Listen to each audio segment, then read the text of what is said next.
The conference finals are set to pop off, but we're taking a look at next season and what clubs from round 2 are primed for fantasy bounce backs. We'll break it all down on the latest episode.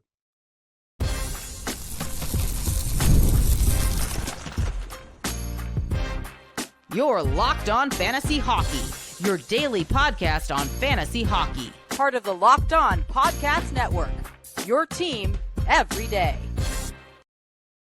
Happy Tuesday, hockey heads, and welcome back inside the lab to your daily 30-minute source for all things hockey. It's the Locked On Fantasy Hockey Podcast with Steele and Flip.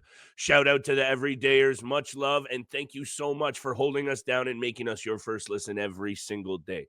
Steele and I will continue to be here Monday through Friday and some Saturday specials to make sure you are armed with all of the information and insight to dominate next season's draft, which is why on today's episode, it's not exactly pretty, Steele, but we're going to talk about the Maple Leafs, the Caps, the Jets, and a little bit of the Vegas Golden Knights because they went down in round 2, Steele. But next season, more importantly, what to do with their fantasy pieces. And look, we'll get to Washington, Winnipeg, and Vegas. Let's start in Toronto because this has been covered at length. Sure, everyone's talked about it.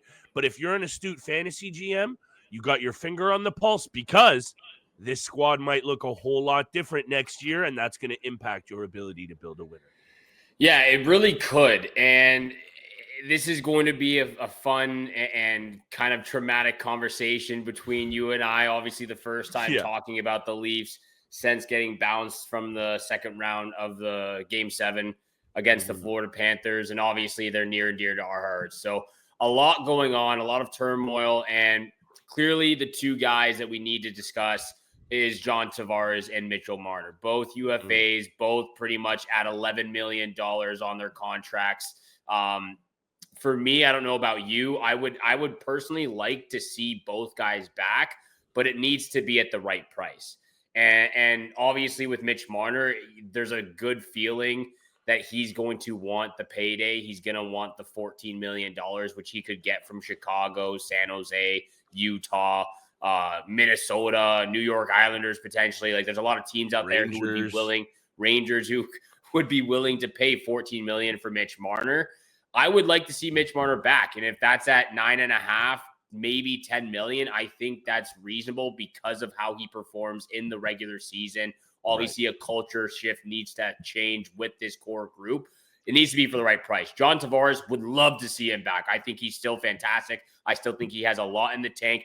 I don't care if people think he's slow. I'm not paying him for his speed. I'm paying him for in the faceoff circle as a leader, a goal scorer in the offensive zone on the power play as well. So I would love to see John Tavares back at a $6.5 million deal. The cap's going up right now, and I think keeping those guys obviously would be tremendous in having this team as a fantasy hockey gold mine. If those two players leave, I'm not quite sure we could consider Toronto as a fantasy gold mine in the foreseeable future outside of Matthews and Nylander. So would love to see those guys back. Morgan Riley, to throw this out, I think Morgan Riley, I think there's still some fantasy value with him in the regular season. I don't want to see him back in a Leafs uniform. I am sick and tired of Morgan Riley. At some point, Steele, something is going to need to change. And I guess when I read into everything that has been covered at length, I just want to get these fantasy angles covered because I'm already ready to turn the page. Yeah, it was gut-wrenching. Yes, the Florida Panthers absolutely toyed with the Toronto Maple Leafs, and the nature in which that they lost games 5 and 7 on home ice is just completely unacceptable. And we know everything has been uncovered like ad nauseum with this team, and they haven't been able to get it done, blah, blah, blah. When you show such lifelessness, listlessness, all the adjectives that drive Toronto Maple Leafs fans wild, would I like them back, Steele? Yeah, of course, because Mitch Marner during the regular season last year, 102 points, a career high in 81. We thought the Four Nations faceoff was maybe a jumping off point for him playing in the clutch in big moments. He was playing with Connor McDavid, and when it went back to normal, he went into his shell just like he normally does. I don't know what to say about Mitch Marner in terms of whether I want him back or not as a Toronto Maple Leaf, because I think we'd be crazy to say that we don't when he has been so offensively gifted during the regular season. But you hit it out of the park with what my take is overall with this team. Changes should be coming somewhere. And if they start to shake things up, which I think they will, you are so right with going back to this team like you have over the last couple of years for fantasy goldmine. I'm not feeling as confident in it as I would have in the past few seasons. Willie, 15 points in 13 games. Mitch, 13 points in 13 games. Austin Matthews, 11 points in 13 games. But when they needed them the most, they weren't there. And Morgan Riley also had a very tough series. I guess I want to just leave it at this and then back to you, because I do see other angles that we should cover, especially with Winnipeg and Washington. However, headed into this offseason, Tree Living has his job cut out for him. And I think when they failed to really clean house in the front office in terms of not shaking up Brendan Shanahan, this man has been in the position for 11 plus seasons. In any other sport, for the position he holds, and the team does what it does on the field, on the ice, on the court, he's not around for 11 years. He's gone after 4 or 5. So I think that has to happen for me first if I'm buying into any changes. The guy's got to go. I get it. He's won cups, but that has to change because Berube needs a couple more character guys in there still, some real warriors, because you saw what he said after the Game 7 loss. It's about the mindset between the ears, and that's where we have to separate for a sec fantasy and that mindset, because some of these guys got it fantasy-wise, but they don't got it between the ears in terms of that winning mindset. Yeah, I mean, I think Brendan Shanahan will be gone. I think that's the first thing that will happen for the Toronto Maple Leafs in the offseason, as well as I'm not a huge fan of this narrative that the Leafs fan base is the problem of why this team can't get over the hump. I don't like the narrative that it's the fans, it's the media that's putting all the pressure on this team right now, because every single fan base and every single sports league, their fan base is toxic. Their fan base puts pressure on their own team, and especially for what the Leafs fans have to deal with, what we have to deal with, it's traumatic. It's what we've had to witness over the last decade, 2 decades, especially since I've been alive, you've been alive. That being said, when you look at some of these guys who still have contracts, who are maybe 1 year left on contracts, I think Calle Jarnkrok gone. I think Nicholas Robertson, he's an RFA. I think he's gone as well. Pontus Holmberg gone. Steven Lorentz gone. Matthew Nyes, restricted free agent. He's going to get the bag. I hope he gets a 7 or 8 year deal at $8.5 million. He's going to be a huge target for fantasy hockey teams this year, playing in the top 6, continuing to play with Matthews and Nylander, who are going to be with the Leafs over the next 3 seasons, as well as their contracts go until the 2027-28 season. Big thing for me as well. Morgan Riley, I really don't want to see him back. They need to figure out how to buy his contract out, trade him, do whatever they can. And there's 2 guys, 2 defensemen on the unrestricted free agent list, or just UFAs, RFAs this upcoming year that really intrigue me. Number 1 is Aaron Ekblad, the guy who we just played against. Spicy take here. He's at $7.5 million with the Florida Panthers. He's 29 years old, a right shot defenseman, which I think the Leafs always are in desperate need of, with like a lot of teams. As well as, what about offer sheeting Noah Dobson of the New York Islanders? I mean, if you can figure out somehow to get rid of Morgan Riley's contract, and you also don't re-sign Tavares or Mitch Marner, maybe you do sign Tavares but not Marner, there's enough room and enough cap space to offer sheet a guy like Noah Dobson, who's 24, 25 years old, right shot defenseman, who has that offensive prowess to his game as well, pretty decent in the defensive zone. I would like to see that. That's a big a dream right now, but I think I just wanted to throw that out there and see what your reaction would be like. I appreciate that. I guess I'm just still so jaded from yet another heart-wrenching loss that maybe let's revisit that once free agency rolls around. Noah Dobson's a very intriguing fantasy name. Austin Matthews has apparently been playing hurt since training camp. That's another concern for me. If he's not well enough to play, Matthews has been playing hurt since 2018. So there's a few angles that played into this here, but they're all ones that you're going to want to stay on top of as a fantasy GM. So you know what to do with these players next draft season. We'll continue to help you prepare, and we'll continue to cover what's going on the ice all week long. We'll continue to have bets as well. Right after the break, we'll talk about the Winnipeg Jets and the Washington Capitals. Steel, I need your take on these Caps because I don't know if this year is going to be repeated next year. Today's episode is brought to you by our friends at Wonderful Pistachios. Looking for a snack that's delicious and nutritious? Crack into a good source of protein with Wonderful Pistachios. Wonderful Pistachios is one of the highest protein nuts you can get, with each 1 ounce serving containing 6 grams of protein, giving you over 10% of your daily value. Plus, they're packed with fiber and better for you unsaturated fats to help you stay full longer. Personally, we've been loving the no-shell variety, the perfect grab-and-go snack for busy days. Whether it's at your desk, snacking, or on a road trip, or just a quick protein boost, they're always the go-to. And if you love cracking into the open-shell variety, that satisfying crunch in the in-shell option is also a delicious classic. Get snacking, get cracking with the snack that packs a protein punch. Visit wonderfulpistachios.com today to learn more. And thank you so much for making the Locked On Fantasy Hockey Podcast your first listen every single day, Monday through Friday, 7 o'clock in the evening, p.m. Eastern time is when you can catch these episodes right now. Thank you so much. Hit that subscribe, follow button, and leave a 5-star review for your boys here, Flip Livingstone and Steel Roden. We love you out there. We appreciate you out there for holding us down, especially at this point in the season. Our heart has been broken, but we're pushing through. We're doing our best to give you the fantasy hockey content and angles that you need when September rolls around. Winnipeg or Washington? Because these are two very interesting teams. I know you want to talk about Washington. I like Winnipeg as well, but do you want to start with Washington and then we'll jump over to the Western Conference? Yeah, we might as well. And I apologize for sounding like I have the worst seasonal allergies of all time and a sinus cold. That's because I do, but I'm here to try and bring you guys the content. Look, Steel. Kyle Connor, 17 points in 13 postseason games. Mark Scheifele loses his father. Still plays we're doing huge. Winnipeg. Sorry, my bad. Let's go Washington. Sorry, my bad. You're right. Let's stay east and go west. Look, I'm hopped up on allergy pills, and I'm trying my best over here.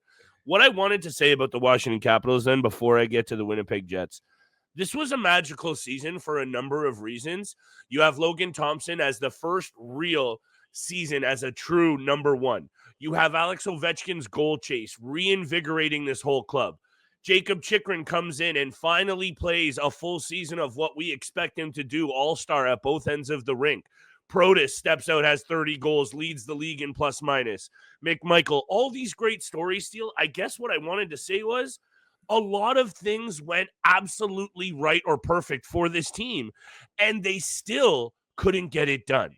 So I'm a little bit wary of still all these new faces that came in. Look, should they still compete for a playoff spot? Yes, they should. I guess I wouldn't just because Protas has one awesome year. Chychrun bounces back and all of these kind of secondary guys, not named Ovechkin and Logan Thompson. I'm just a little bit wary of their ability to perform at the level that they did last year. Are they still going to be valuable? I think so. But this is that perfect situation of know what you're going to get and don't reach on some of these pieces come draft time. I'm just saying, Alexei Protas might not repeat as the plus-minus leader in the league and 30-plus goals. We just have to be wary. That's my take anyway. I'm not worried whatsoever. And I'm not saying that, though. I'm not saying the Washington Capitals are going to go out and be the top team in the Metropolitan Division again, but they're going to be a playoff team, and they are going to be a top 3 team in the Metropolitan Division. They completely revamped and reshaped this team in the span of one season. And this is an interesting thing. I don't know if I already said this to you or maybe you saw this earlier, but in this span, I believe it's been 20 years, at least throughout the entire career of Alexander Ovechkin, he's only got past the second round once. And that one time he won the Stanley Cup. How many years did it take Alexander Ovechkin to win the Stanley Cup? 12, 14 was it? He got drafted in 2006, 2007, somewhere around there. Yep. Sounds about right. It took him a while to win the Stanley Cup, to win his first one and probably only one. And he never got out of the second round. It literally only one time. So they completely reshaped this team. And as much as, yes, to lose in 5 games against the Carolina Hurricanes sucks. That is a very good defensive Carolina Hurricanes team with a very hot Frederik Andersen who could basically win the Conn Smythe Trophy if they get into the Stanley Cup Finals and win this. Regardless of that, I have complete faith in this team. Obviously, Nicholas Backstrom, his contract will be over. He's pretty much done with his career. Pierre-Luc Dubois I thought he had a great year, first Sure. year in Washington as well. Tom Wilson is the unsung hero in my heart right now. Fantasy wise, I think Tom Wilson, he actually finished top 15, maybe even top 10, I believe, in fantasy hockey Yahoo rankings at the end of the regular season. He was fantastic this year. Guys like Alexi Protas. What about your boy, Connor McMichael? Do you think he's going to have another good season? These are guys that we had a lot of faith in, that you had a lot of faith in, and now you kind of seem to be a little bit wary going, which is confusing to me because I thought you'd be backing these boys right now. I have full faith in this group right now. Again, they bring in Ryan Leonard. They're on the entry-level contract. I think he's going to be very good. Dylan Strom having a career year point per game player, 82 points in 82 games. They still have John Carlson. They still have Jacob Chychrun, who is fantastic this year. They've got some really good guys on the back end. And then to me, I think Charlie Lindgren and Logan Thompson, regardless of how you want to look at them, I think they're going to be a top 5 duo. I think they really are going to be a top 5 duo in the league next year. That angle I'm not going to argue with. I guess the only player that I will continue to back, and the one that I back the most, is Connor McMichael, and I do still like him next season. You had a lot of really good bounce-back performances from BLD, from Chychrun, and from a bunch of other guys that really stood out this season, including Tom Wilson. Should they still do it next year? Yeah, probably. I'm just a little bit wary that after a couple of years of remember, they just got demolished by the Rangers the previous year in the first round, and that core clearly wasn't good. The one thing that I will say, though, and I know you'll back me, they brought in like 7-8 new guys, though. The emergence of Dylan Strom is giving me a little bit more confidence because that guy had proved this season with a career high. I believe he had 82 or something like that. 82 in 82 games. There you go. Established himself, not only as a legitimate fantasy option, but as a legitimate number one center. And I think Ovechkin, it's not a bold take, he needs one of those to continue to fire him the biscuit. So, yeah, I totally agree with you about the duo on the back end. I guess I would just be a little bit wary of overreaching because what I could see is a bit of a slow start, and you bought into all of these high-end fantasy assets a little bit too high. I guess I would just say that's my take on it, and I'm going to put on some kid gloves with some of these options and be careful. Over to you for what you think about the Winnipeg Jets, though.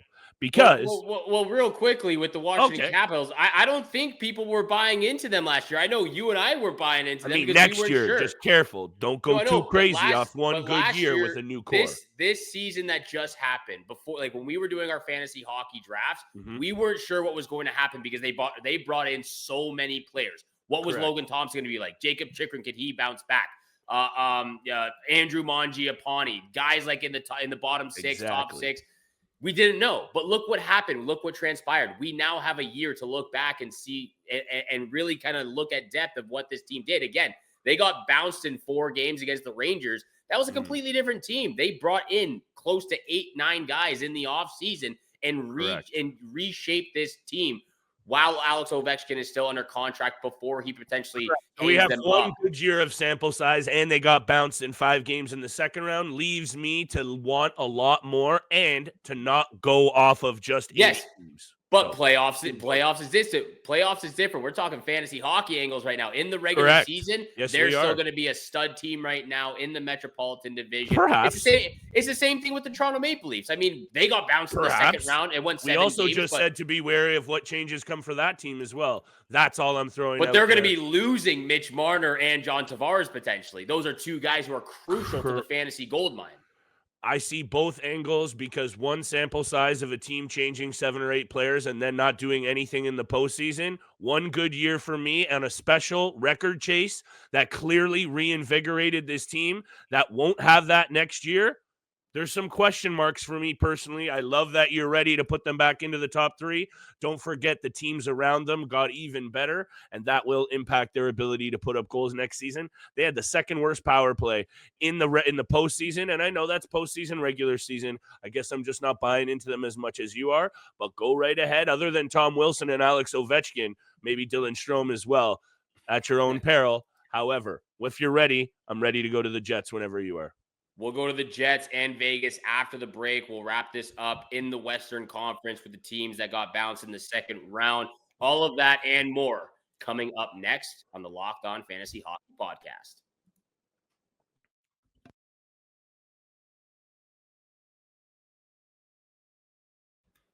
And thank you so much for making the Locked On Fantasy Hockey Podcast your first listen every single day. Thank you for joining us on this Tuesday night.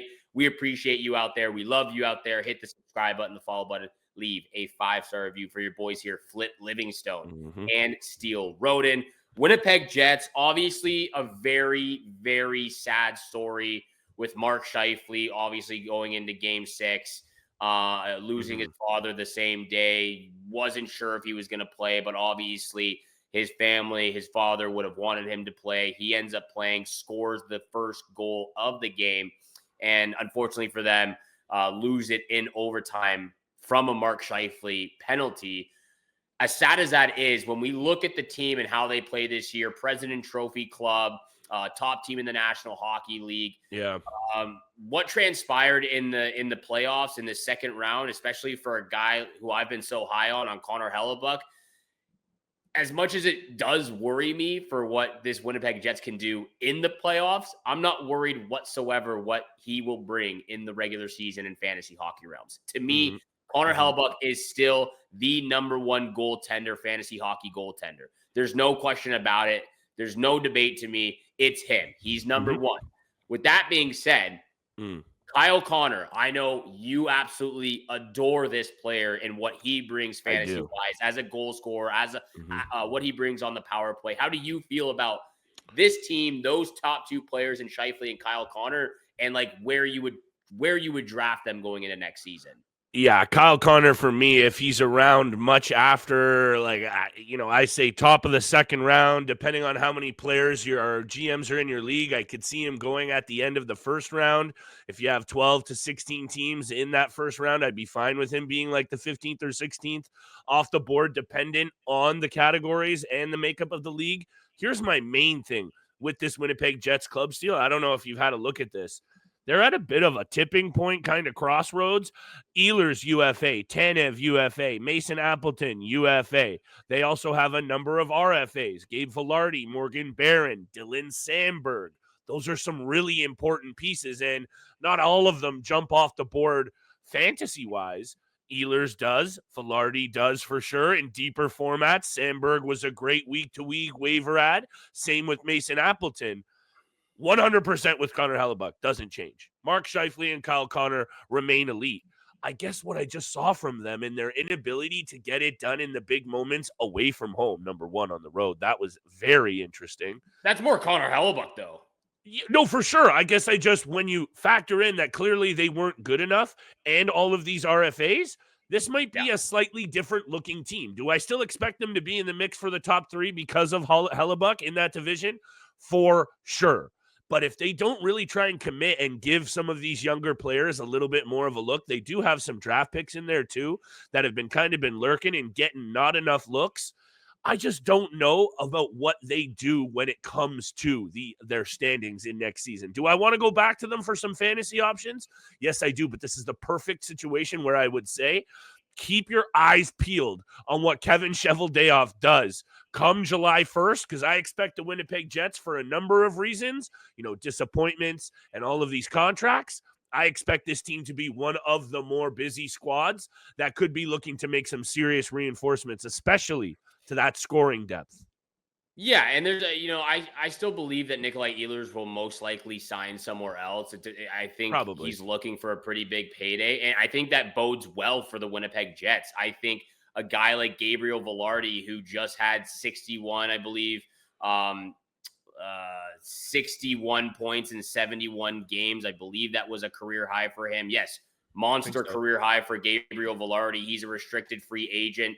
I believe if Nikolai Ehlers leave, which is most likely to happen, they're more than happy and willing to pay Gabriel Vilardi right now. He's been fantastic for them. So if Ehlers leaves, they're paying Vilardi. I don't think they care about losing Brandon Tanev. They got him at the trade deadline. Sure. It's not a significant loss. That frees up space again for a guy like Mason Appleton, who's just a great leader, great guy to have in the dressing room and can contribute in the bottom six. Morgan Barron as well, probably going to sign a $1.5, maybe $2 million contract, very low minimal cost factor for this Jets organization. That will bode well for them this offseason, trying to find a guy like maybe like Brock Besser, Maybe they bring in a guy like Brock Besser to fill in that Nikolai Ehlers spot. So there's definitely some opportunity. I don't think it's going to be a huge change because, again, Connor Hellebuyck is the guy in the crease. Eric Comrie's a great backup goaltender. Solid, he's league minimum. Then you have Neil Pionk, Josh Morrissey, who are your top two guys who have played fantastic this year. And fantasy-wise, I think Neil Pionk was an absolute standout. Yes. Let me get his stats up. I believe you actually had him in one of our fantasy leagues. 39 points in 69 games.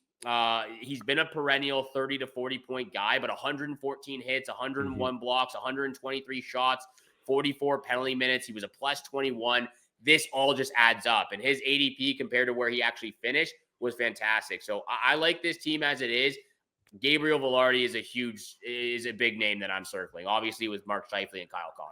And I think if some of those pieces go like we expect them to, you mentioned them, Tanev, Ehlers, and others, I think that means also great things for, guess who, hashtag Cole Perfetti, because we saw that he finally kind of showed up in the big moments. He had a very good postseason. Then did he go back to his normal thing and was a little bit of a disappearing act? Sure. But I would say next season, finally, I've been saying it now for 3, maybe it finally happens for this player. Quickly, Vegas, if you're good, the only main thing that I wanted to say about Vegas is, and maybe I'm buying into the same storyline here, the blue line here and the goaltending in Adin Hill should once again return this team to near the top of the table. That's just how good they are on the blue line. And, the pieces up front that kind of disappointed in the offseason are where my concern lies. Ivan Barbashev had a great regular season. He had 1 goal in the playoffs. Yeah. Pavel Dorofeyev had a great regular season, 1 goal in the postseason.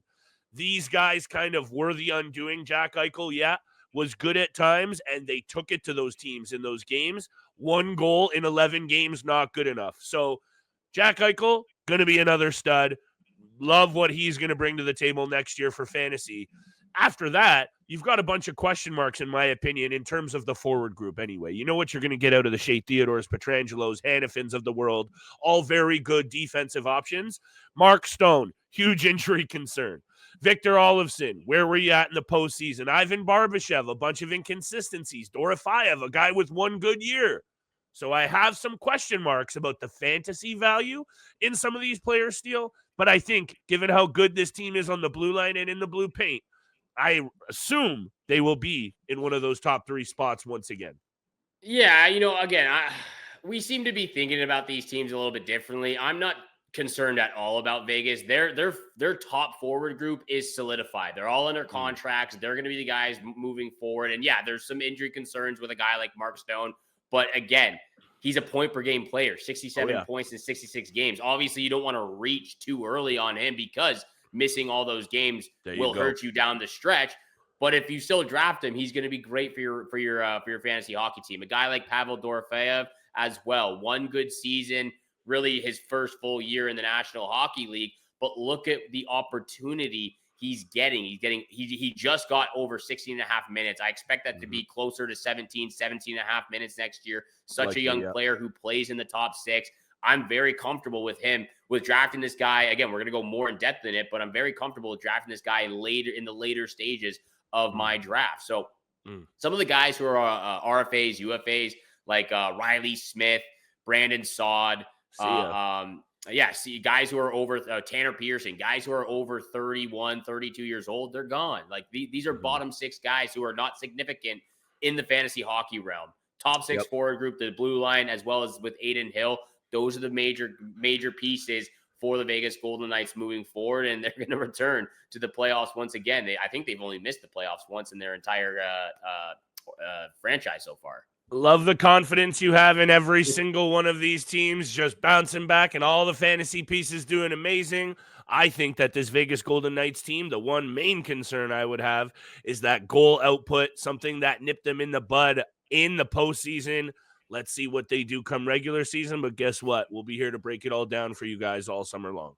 Yes, we will. Your boys here, Flip Livingstone and Steel Roden. Thank you so much for making the Locked On Fantasy Hockey Podcast your first listen every single day. For your second listen, check out the all-new Locked On NHL Game Night. Every game, every night, until a Stanley Cup champion is crowned. get local analysis on a national scale. Find NHL Game Night on Locked On NHL on YouTube or wherever you listen to your podcast. From both Flip and I, we wish you good luck with those bets, and we shall see you back here again tomorrow. Peace.